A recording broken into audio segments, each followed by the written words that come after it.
Movie का आगाज़ यहाँ से होता है कि सन 2048 का अरसा दिखाया जाता है, जब दुनिया में सभी रिसोर्सेज ख़त्म हो चुके हैं और जो कुछ बचा है उसके लिए सारी दुनिया आपस में लड़ रही है। अब हमें एक फैमिली दिखाई जाती है जिनको एक आलीशान घर पर लाया जाता है। पिक की फैमिली में एक उसकी वाइफ और उसका एक बेटा शामिल है। फिर उन्हें पता चलता है कि यहाँ पर 13 और ऐसी फैमिलीज मौजूद हैं। अब हम देखते हैं कि हमें इस प्रोजेक्ट के हेड मैनेजर दिखाए जाते हैं, जो कि बताते हैं कि आने वाले 10 सालों में ज़मीन से सब कुछ ख़त्म हो जाएगा और इस पे रहने के लिए जगह बाकी नहीं रहेगी। तब हमारे पास सिर्फ एक ही रास्ता होगा और वो है टाइटैन। सिर्फ एक वही जगह है जहाँ पर रहना मुमकिन है। वहाँ मीथेन गैस की बारिश होती है और नाइट्रोजन गैस हवा में चलती है। वहाँ पर रहने के लिए हमें इंसानों के बॉडीज़ में कुछ तब्दीली करनी होगी। हमारे पास 500 फैमिलीज़ में से कुछ फैमिलीज़ हैं।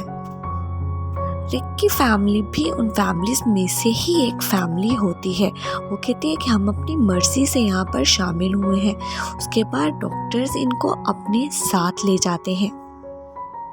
अब रिक को इंजेक्शन लगाया जाता है और उसको बताया जाता है कि इस हफ्ते में उसे बहुत सारे इंजेक्शंस लगाए जाएंगे, जिसकी वजह से उसकी बॉडी में बहुत सारी तब्दीलियां आ जाएंगी। अब हम देखते हैं कि सभी फैमिलीज इंजेक्शन लगवाने के बाद एक पार्टी में जाते हैं। वहाँ पर रिक की बीवी बहुत ज़्यादा ड्रिंक कर लेती है, जिसकी वजह से वो अपने होश हवास खो बैठती है। अब रिक उसको घर लेकर जाने लगता है तो वो देखती है कि रिक को बहुत तेज बुखार होता है। अब सबको एक एक्सपेरिमेंट के लिए पूल पर लाया जाता है। सब फैमिलीज में एक एक फर्द पानी में चला जाता है, मगर एक एक करके सब बाहर आ जाते हैं। रिक और एक लड़की होती है जो कि बाहर नहीं आ रहे होते, मगर इतने में लड़की की भी सांस उखड़ने लगती है, वो भी बाहर आ जाती है। अब सिर्फ रिक ही पानी में रह गया था, उसकी भी सांसें कम होने लग जाती हैं। इतने में रिक भी बाहर आने लग जाता है। सब लोग उसको देखकर क्लैपिंग करते हैं क्योंकि वो सबसे ज़्यादा देर के लिए पानी में रहा था। अब रिक को एक सर्जरी के लिए लेकर जाया जाता है। उसकी सर्जरी होती है और उसके बाद रात को उसकी बीवी देखती है कि रिक बिस्तर पर मौजूद नहीं होता है। वो जब बाहर जाकर देखती है तो रिक किचन में बैठा हुआ अपने जिस्म पर बर्फ़ लगा रहा होता है। रिक कहता है कि मुझे बहुत ज़्यादा गर्मी लग रही है, तो उसकी बीवी उसको और बर्फ़ लाकर देती है। फिर रिक कहता है कि मुझे तो बिल्कुल भी सर्दी का एहसास नहीं हो रहा। इसका मतलब था कि रिक का एक्सपेरिमेंट कामयाब हो रहा है, वो भी टाइटैन पे जाने के लिए तैयार हो रहा है। मगर अभी भी बहुत सारा सफ़र बाकी था। अभी भी मीथेन गैस और नाइट्रोजन के साथ बॉडी को एक्सपर्ट होने में काफ़ी वक्त था। अब इन सब लोगों को मास्क पहनाकर बहुत तेज भगाया जाता है। उनकी ये प्रैक्टिस काफ़ी दिनों तक जारी रहती है और वो इसी तरह बहुत शौक के साथ अपनी प्रैक्टिस करते हैं और काफ़ी हद तक कामयाब भी हो जाते हैं। अब रिक एक दिन नहा रहा होता है तो वो देखता है कि उसके बाल बहुत ज़्यादा उतर रहे हैं। वहीं पर एक और शख्स भी मौजूद होता है, उसके बाल भी इसी तरह उतर रहे होते हैं। देखते ही देखते वहाँ पर एक लड़की की डेथ हो जाती है, जिसको देखकर सब बहुत ज़्यादा डर जाते हैं क्योंकि उनको भी सेम मेडिसिन दी जा रही थी। अब हम देखते हैं कि सब फ्रेंड जब रिक के घर पर बैठे होते हैं तो उसका एक फ्रेंड बहुत ज़्यादा हाइपर हो जाता है और वो अपनी बीवी को भी मारना शुरू कर देता है। दरअसल जब से ये मेडिसिन दी जा रही थी तभी से उसका बिहेवियर कुछ इस तरह का था। वो सब ये देखकर बहुत डर जाते हैं। अब हम देखते हैं कि अगली सुबह एक डॉक्टर रिक के घर पर आती है और वो उन्हें बताती है कि जिस लड़की की डेथ हुई है वो पहले से ही बीमार थी, उसको पहले ही डिजीज़ थी, एक्सपेरिमेंट की वजह से उसकी डेथ नहीं हुई है।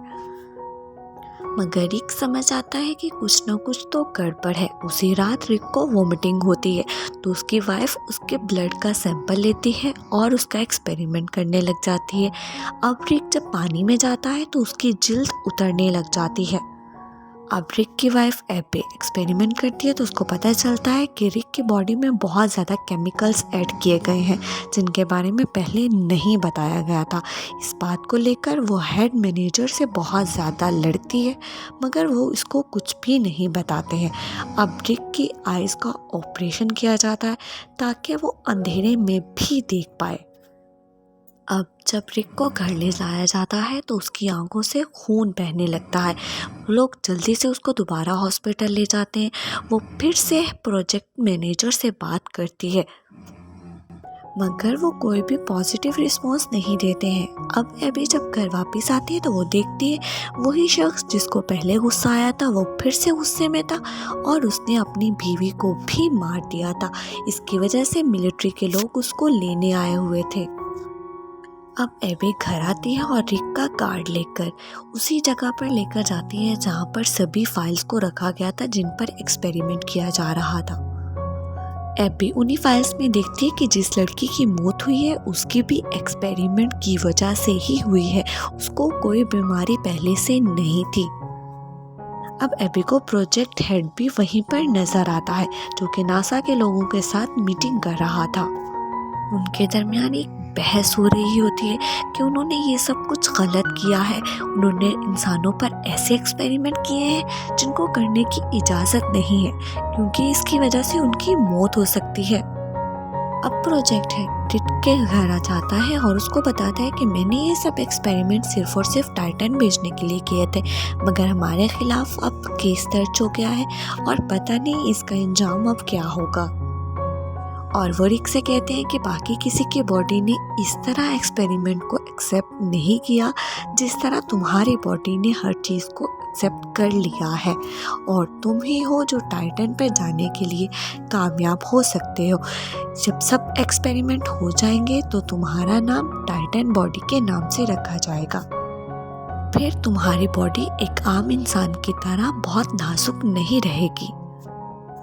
ये सब बातें सुनकर रिक की वाइफ बहुत ज़्यादा डर जाती है, मगर अब वो लोग बहुत आगे बढ़ चुके थे, अब वापसी नामुमकिन थी।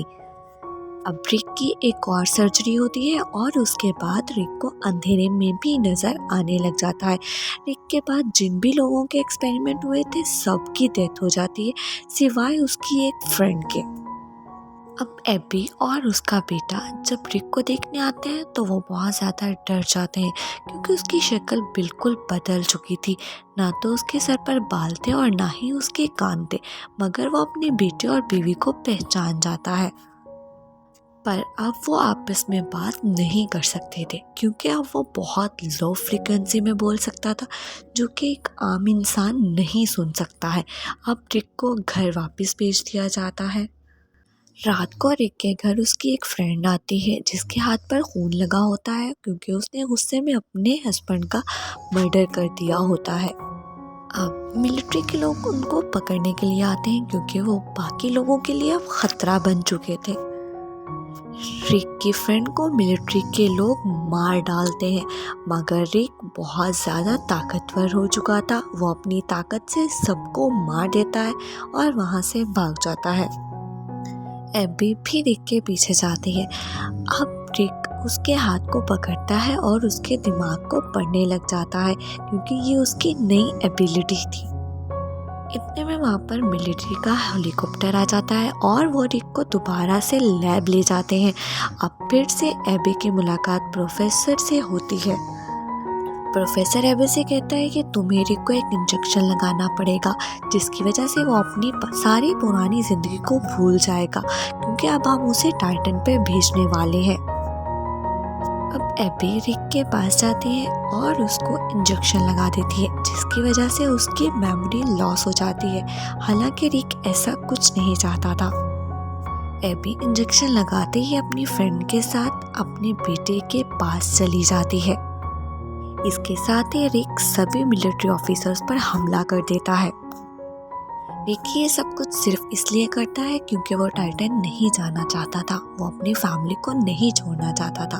वो सबसे झगड़कर अपने घर पर आ जाता है और अपनी फैमिली के साथ बहुत खुश होता है। मगर इतने में मिलिट्री और प्रोफेसर वहाँ पर आ जाते हैं और वो कहते हैं कि रिक को हमारे हवाले कर दो, हम इसको टाइटैन भेजना चाहते हैं।